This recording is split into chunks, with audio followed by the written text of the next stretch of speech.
We've overhauled our analytics and added some exciting new insights. Most of the old analytics remain unchanged, so I'm only going to cover what's new. The biggest addition is site usage data, which is included on a new tab found at the top of the page.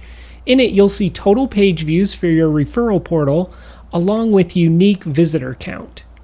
We also contrast desktop and mobile usage, as well as employee and candidate usage. Our referral status funnel has been improved. You can now filter it by source, brand, department, region, and location. The selector even gives you a preview of how many referrals fall into each category.